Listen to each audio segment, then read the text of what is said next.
Long ago, on the 13th of March 2017, a document appeared. This document was part of Unearthed Arcana, a set of playtest materials released semi-officially by Wizards of the Coast.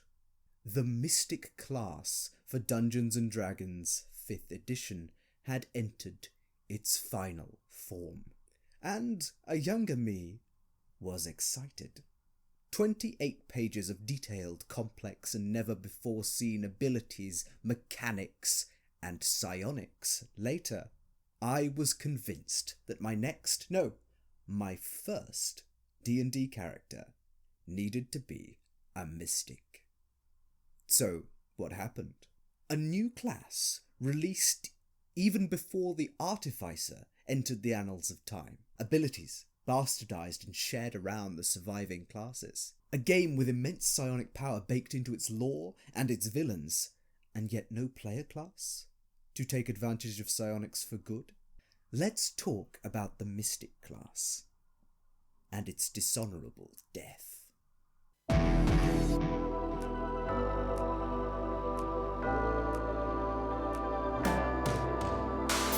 Dungeons & Dragons has had ties to psionics since almost its inception. Eldritch Wizardry, published in 1976, was the third ever supplement for the original D&D system. Before the Sorcerer, the Dragonborn, even the Barbarian were in the game, there was the Mystic class and psionic magic. Mind Flayers, Aboleths, even the Gith have used this power set throughout the history of Dungeons & Dragons. And so it only made sense for the Mystic and Psionics to come back for 5th edition.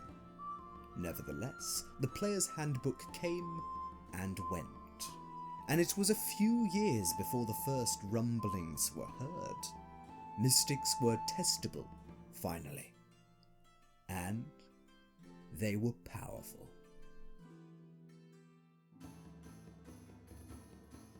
Part of the failure of the Mystic class was its perceived power level.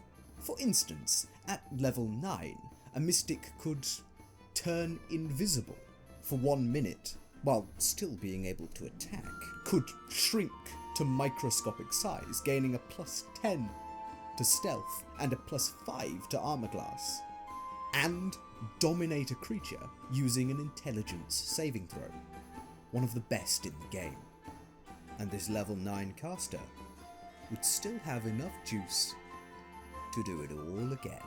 Individually, it seems that the Mystic at 9th level can use the equivalent of 5th level spellcasting, at the same relative power level as a wizard, but they are actually able to use psi points, the specialist psionic resource pool, to cast 8 5th level spells before running out of resources at 9th level. But the Mystic class was not too powerful. Yes, you could achieve some absurd results. Some disciplines allowed for never-before-seen ways to break the game, but these could always have been tuned. Level 9 was a significant power spike, and a level 1 Mystic was stronger than any class in the game. But in the spaces in between, the power of the Mystic class was not overwhelming, unbalanced, or unfair. The Mystic class presented players with dozens of options, from 6 subclasses with wildly different playstyles to 40 different disciplines to choose from. You can think of a discipline as a bundle of thematically tied together spells and abilities that gain power as you do. Player choice was king. You could build an entire party of mystics and never feel like you were stepping on each other's toes. With such varied thematic focuses as infusing your own body with psychic power, summoning weapons from fragments of your own soul, mastering the elements through psionics, and even engaging in full-on psychic combat. D&D 5e is all about player choices. In almost every new book, there is a new species or subclass for players to get their hands on, allowing players to diversify from the standard options and continue spending money. Now, 2017 was a very different time for 5th edition. The only setting book available was the Sword Coast Adventurer's Guide, a far cry from the 7 setting books published since. Xanathar's Guide to Everything didn't even exist, and the publication focus was still very much on adventure modules. In the time before the mass diversification of 5th edition's publishing, the Mystic stuck out like a sore thumb. It was long, it was complicated, and it offered a great deal of choice. Too much choice. Many players felt overwhelmed by the new class document. 28 pages, and a new magic system, but that was on the first reading. The bigger problem came to those who stuck around, those intrepid playtesters who decided to try and understand the Mystic, and when they did, they found a real problem. It turns out that giving smart, dedicated folks a fully stocked toolbox allows for them to build some pretty crazy things. Quickly, the Mystic devolved into 5 strands.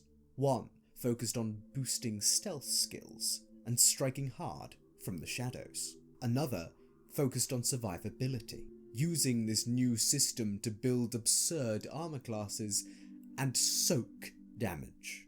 A third focused purely on busting open the game with never-before-seen skills for investigation or broken combinations that could be achieved in no other way. The fourth were Nova builds, designed for 2 things building up their to hit and their damage numbers to absurd levels, and bursting all of their psi points on maximum damage. However, it was the 5th build that was, in retrospect, the portent of doom. The Swiss Army Man. I claimed earlier that it was possible to build an entire adventuring party with unique mystics. This was not an exaggeration. A player could pick and choose from any available discipline, receiving not only a suite of spell-like abilities, but also powerful passive powers and extra cantrip-like talents on top. You know how the Bard's spell list is focused on controlling enemies and supporting allies, and the Ranger's spell list is focused on nature magic and hunting-themed spells? The Mystic almost felt like a ranger, running around with access to wizard, cleric, and druid spell lists, for very little reason. Add to that a spell progression that mirrored full casters, being even better in the earlier levels, and you start to see the problem. The Mystic quickly became a Swiss Army knife, capable of solving any problem thrown at it well enough, making them the perfect solo player. You see, the other types of Mystic build were within expectations. Artificers would later find ways to become near unkillable. Paladins can blow all of their spell slots and do ungodly amounts of damage. And need I say any more about the Assassin Rogue? But the key power of the Mystic was its incredible versatility.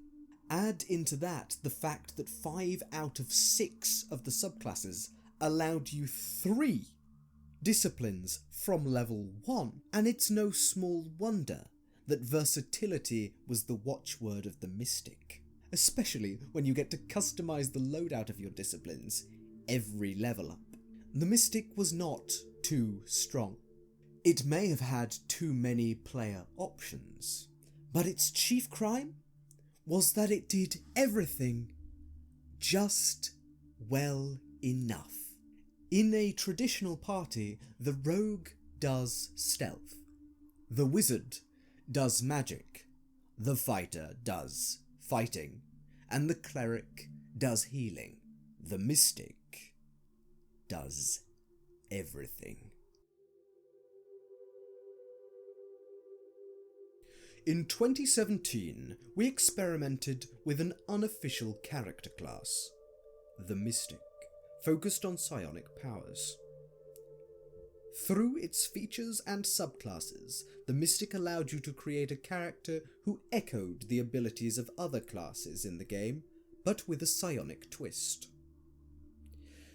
As much as many playtesters enjoyed the psionic themes in the Mystic, feedback was also clear that the class encroached on other classes' territory, and that it was often too complex, too powerful, or both. Following the feedback, we've decided to say farewell to the Mystic, and explore other ways of giving players psi-themed powers, as we did with the features of the Great Old One Warlock in the Player's Handbook. Wizards of the Coast, the 14th of April, 2020. This was the end of the 3-year existence of the Mystic class. There was no swan song, which in a way is fitting, as the Mystic was never given room to fly.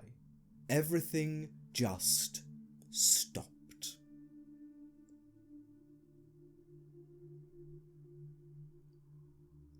And then, the engine began moving again.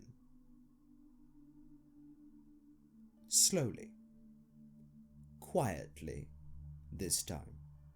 Smuggled into Tasha's cauldron of everything, with just enough flavour not to ruin the already bubbling soup, were the last vestiges of the Mystic class. The Psi Warrior allows for some of the drama of psionics, incorporating body-boosting acrobatics with relatively powerful telekinesis, to build an entity thematically different from other fighters, although quite thematically similar to Jet. The Rogue's Soul Knife subclass incorporates desires for stealth, teleportation, and large amounts of damage into an effective, if suboptimal, psionic subclass. The Aberrant Mind Sorcerer combines telepathy with tentacles, teleportation, and terrifying trauma, creating a sorcerer subclass that feels alien and strange. And telekinesis, as a feat, offers a small taste of psionics to all classes, albeit far less than an amuse-bouche, and nothing compared to the buffet of the Mystic. The death of the Mystic was final. No such class will ever exist in D&D 5e. The name itself is too tainted by stories of perceived power gaming, and by overwhelming controversy and distaste among some parts of the community. These new subclasses and psionic style features are fun, especially the martial subclasses Psi Dice. But to me, and other fans of the types of stories that can be told in a psionically active world, the abandonment of the Mystic remains sad. It is proof that certain concepts cannot easily function within certain systems. Just as D&D is not the right system to run a grounded adventure in our real world, nor is it perfect for wars in the stars with light swords and blasters. 5th edition, with its relatively streamlined simplicity, cannot support the Mystic's bloated complexity. Player choice in 5th edition can only go so far. This has never been more true, as every single new book includes more player options. New species, new subclasses, new items to collect. One is left to think. Was the Mystic and its cancellation a warning? A class where you can do everything? Where all the things you might ever need to engage with 5th edition were right there for players to grab at? A complex challenge to players to either figure it out or leave it out.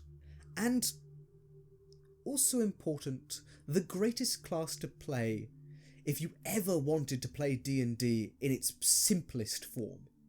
A single player and a single dungeon master. The Mystic is no more. Wizards of the Coast has decided to say farewell to the Mystic and explore other ways of giving players psi-themed powers. Let's just hope that exploring other ways doesn't lead us from Tasha's Cauldron of Everything, through the Book of Many Things, and far beyond, every so often being drip-fed a piece of this bastardized class. We can hope.